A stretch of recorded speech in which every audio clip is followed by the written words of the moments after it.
Dude, dude, imagine if like, hey, no, seriously, shut up for a second.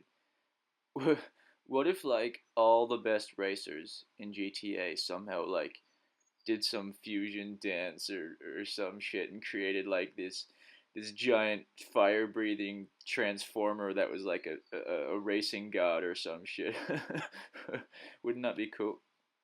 Hey, where'd everybody go? Oh, that's right. I don't have any friends. God, I'm lonely. Yep, I'm doing it.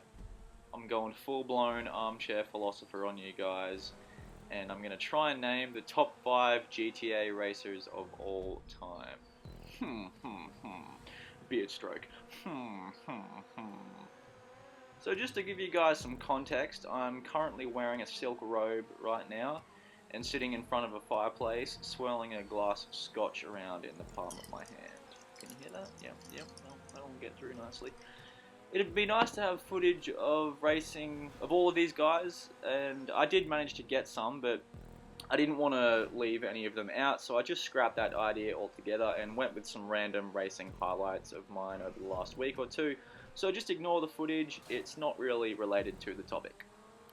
Alrighty, coming in at number 5 spot we have EXO. I feel like this position is one that's most up for debate.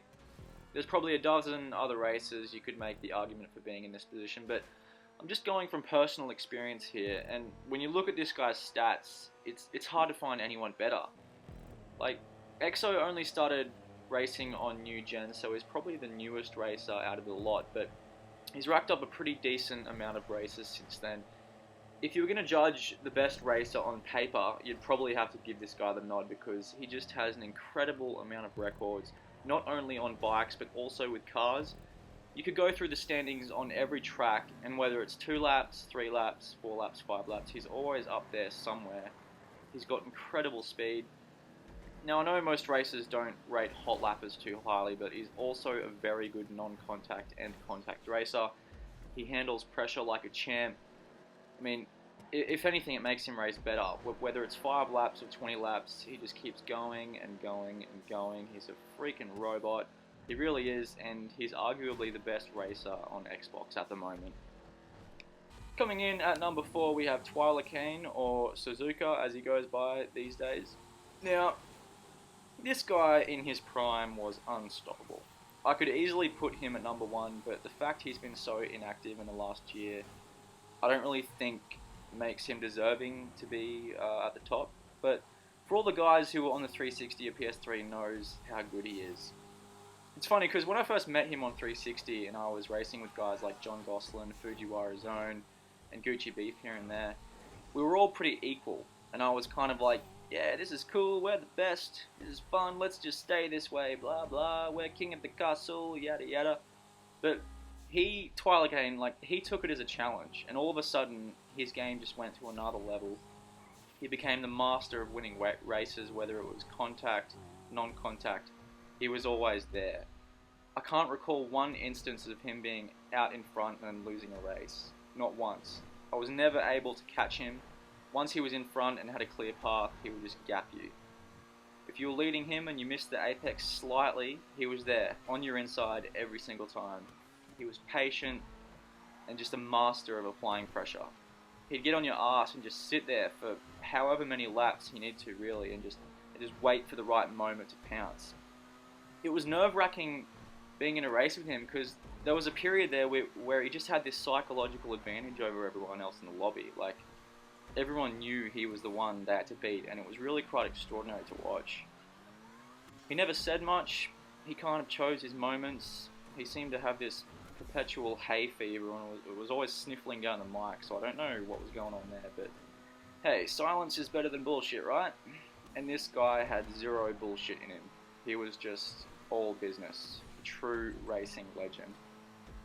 At number 3 we have Murphos. Now, I've only versed this guy a handful of times, and he's a laggy motherfucker like myself, so we've got some common ground there, I suppose. And this guy is just freaking quick. I mean, he seems like one of those racers who just jumps on a track, takes a few laps around it, and as soon as he gets the hang of it, he just starts pushing and shaving off those milliseconds until he's pretty much reached the track's limit. I've had tussles with him for world records on tracks like Holy Drift Mountain and Hit the Apex, but there just comes a point where he'll get a time, and I'll look at it and just go, no. There's no way I'm going to beat that. Even, like, if I'd combine all of my best split times and sectors, there's still no way I'd beat it, so I just give up at that point. He just seems to have this knack of finding a track's potential and then just destroying it by a second or two. It's quite remarkable. He also seems like a pretty consistent racer too. I've seen various endurance races with him featuring in it, and despite his connection issues, he always seems to find himself up there somewhere. Obviously, his records on tracks like Cutting Coroners and North Loop speak for themselves, and it's probably not a lot more I could say that hasn't been said already, so I'll just leave it at that. Up next in second position, we have Gucci Beef. Now, I know he isn't the most liked racer in the world, and a lot of people seem to have some stick with him, but personal riffs and prejudices aside, you cannot deny how unbelievably good at racing this guy is. A lot of people might argue Murphos is better, but Murphos has even admitted himself that Gucci Beef is more consistent than him, and at the end of the day, consistency is far more important than breakneck speeds. So, when I first met this guy, he wasn't that good.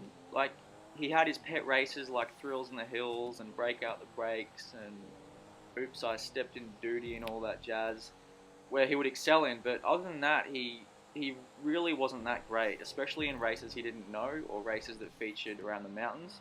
But there came a point on the 360 where he just flicked a switch and took his racing to the next level. And it was around the time GTA Race Crew started their F1 tournament. The first race of that tournament, I think Craig or Mayor Ryan won. Then after that, he won like 5 in a row. Then I won one, and then he went on to win the rest of them unanimously. Like, it was crazy. A lot of people think he's slow, but he's really not. Like, he's got pace, he just never goes for records, and he's an absolute genius of racecraft in terms of choosing moments to put the pedal down or cruise to victory. He just knows. Like, there's no nerves in him, no cold feet, he just gets shit done. He's not really hard to beat in your everyday race. Most Joe Blows in the racing community have done so at some point, but when it comes to beating him in a playlist or an endurance race of 20 laps or so, then it's just a foregone conclusion most of the time. It really is. If he has to finish second or third a whole playlist just to come out on top, he'll do that. There aren't many races I know that can go a whole playlist without crashing once, and he is one of them. An amazing racer, a Gucci beast. Before I unveil my top pick, I'm going to throw some honourable mentions in here. So obviously I haven't even versed a lot of these guys, but from watching racing footage and hearing about them through the grapevine, you can kind of gather a pretty good idea of who the best racers are.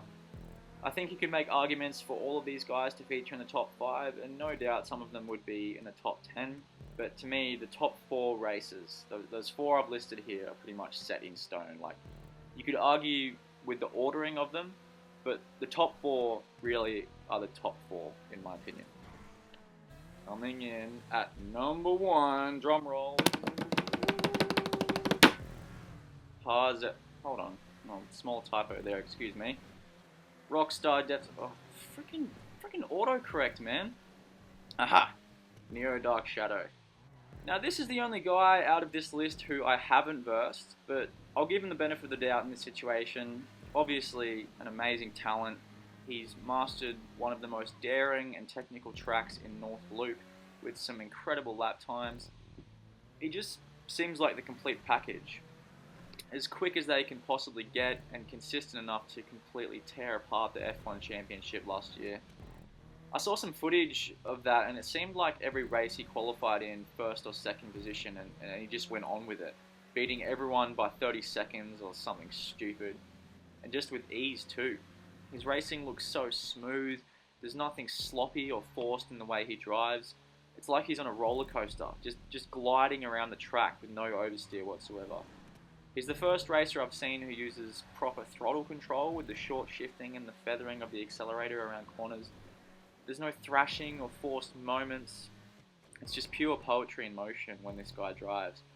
Not sure how active he is these days, but I'm looking forward to the moment I get to verse him if that does come along. See if I can get a glimpse of his number plate, you know. So, yeah, probably not a lot more I could say about this guy that hasn't been said already, so I'll just leave it at that, guys. So there you have it, dude bros. This list is completely subjective and open to discussion, but I've wanted to make a video like this for a while. And after seeing G Unit's top 5 video, I kind of felt like it needed a little more balance to it, if you know what I mean. So, yeah, thanks for watching, guys. Disagree away. Disagree? What? What the fuck? 50 Shades of Disagree. Disagree away. Show me some hate. It's all good. I'm in it for the lure, baby. Peace.